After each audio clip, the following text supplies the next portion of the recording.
When I left Christianity in 2009, I felt alone. I had been in church off and on my whole life, but when I was 16, it became a passion of mine. I went to church every week, multiple times per week. I played in the youth band. I went to church on Friday nights. I studied my Bible. I witnessed to my friends. I lost friends because I told them that they weren't living the way they were supposed to be living, that they were idolizing musicians and not focusing on God like they should.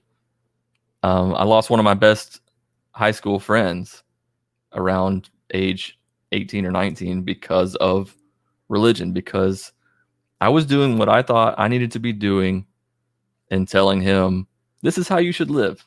So when I was a Christian, I lost friends because I was pushing my religion on them. And then when I left Christianity, I lost a good bit of my Christian friends too. So it was a very alone feeling. And I know that a lot of people go through the same thing. Where was social media in 2009? Where were we at? Let's take a look at the landscape. We had Twitter, which was around for a few years. We had Facebook, which was around for a couple of years. Instagram wasn't even a thing yet when I left Christianity, which is crazy to think about now. And even in its infant stages, Instagram was just people posting pictures, and that was it. I mean, there wasn't really interaction on there. It was just, oh, there's a picture. I'll like the picture, and that's it. Now we have stories and DMs and all that. But there was Facebook and there was Twitter, and MySpace had died.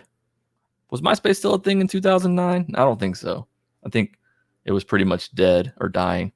So there wasn't much in terms of online communities, at least social media wise.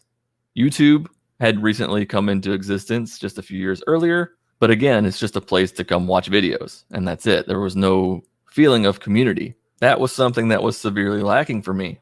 I was going to church all the time, and that's where my community was. I had my core group of church friends. We all shared the same beliefs, and we got together every week, worshiped God, hung out, went out to eat, talked about spiritual things.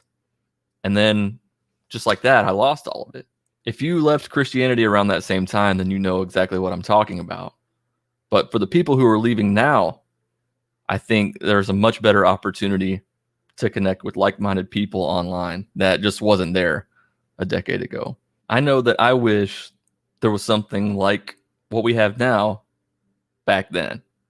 And so I try to help be a part of that community and provide community for people too.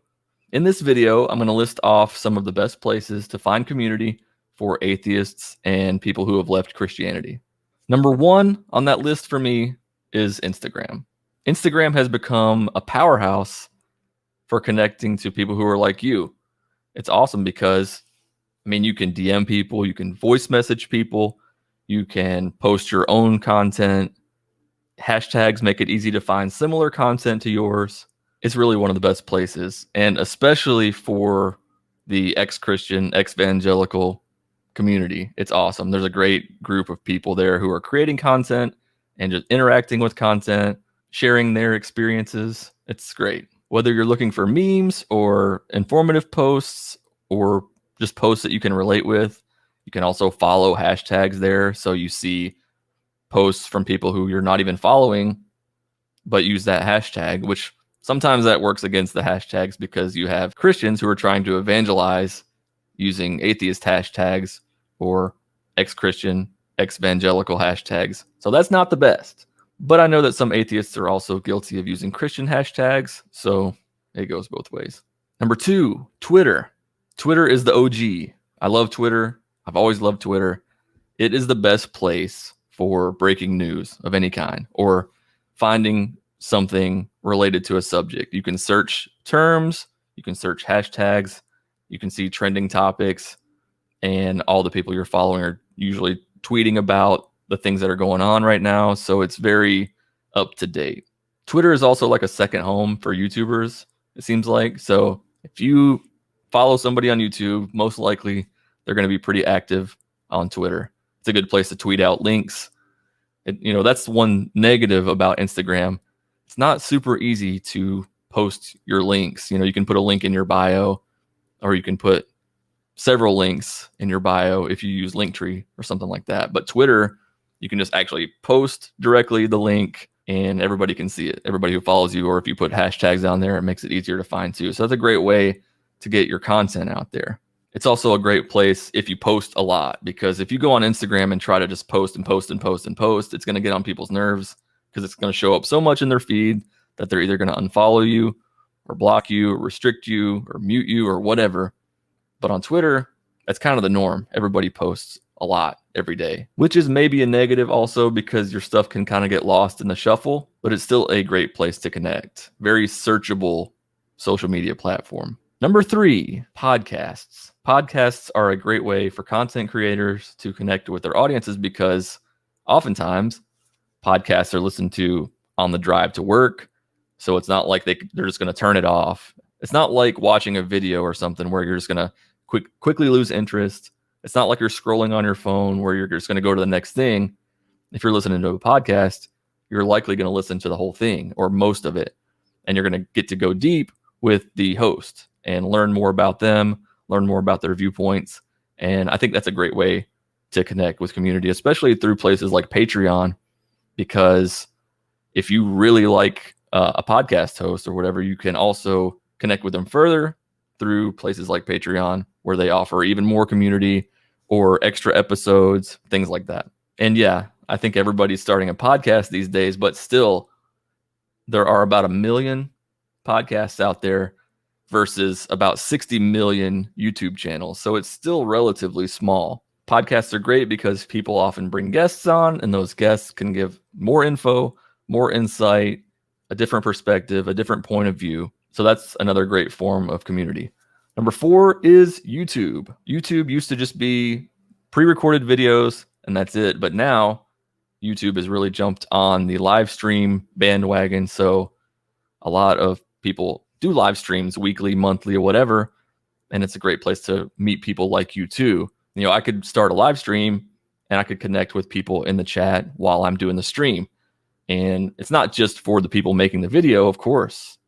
Other ex-Christians, agnostics, atheists can all chat in the sidebar too while I'm on the stream. And it's just another way to find people who are like you. And some of them are also going to be content creators. And so you can go to their page and watch their videos. And then you can maybe go onto their podcast or onto their channel and do a show with them, and then find even more people who are like you. YouTube isn't a place to just go watch remix videos and the Double Rainbow song and shit like it was back in the day. It's a full-on great place for community now. Okay, let's talk about Facebook. Number 5. Facebook is the platform that people love to hate, and I'll admit, I hate it sometimes, but it's still the biggest. It's still the titan. Everybody's on Facebook. So if you're going to be on Facebook, you might as well join some groups. I'm part of a group called Recovering Ex-Christians, which is great because it's people sharing their struggles, sharing the stuff that their family posts, and saying, how do I react to this? Have you guys experienced this? What do I say? And then people can comment and weigh in. So there are plenty of those kind of groups out there, ex-Christian groups, atheist groups, because if you're like me, when you're scrolling around on Facebook, you see a lot of Jesus posts and stuff like that. So you can sort of filter it out and instead replace it with some good groups and pages. A couple more good places are Discord and Reddit. And I'll be the first to admit, I'm not really too active on those places.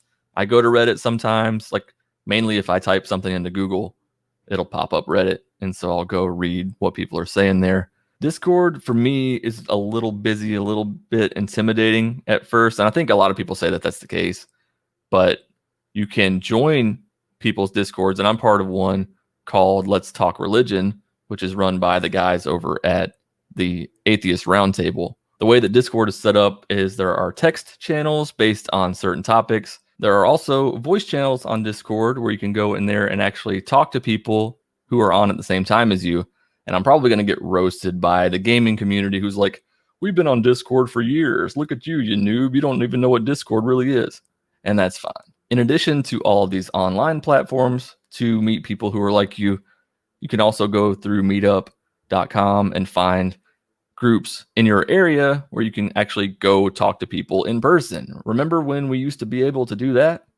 Good times. Once it's safe to do so, I'm probably going to start or join local ex-religious atheist groups around where I'm at too. So just know, if you're watching this and you feel alone after leaving religion, you're definitely not alone. There are a lot of places where you can meet people who have been through the same thing or are currently going through the same thing, and there are a lot of options out there.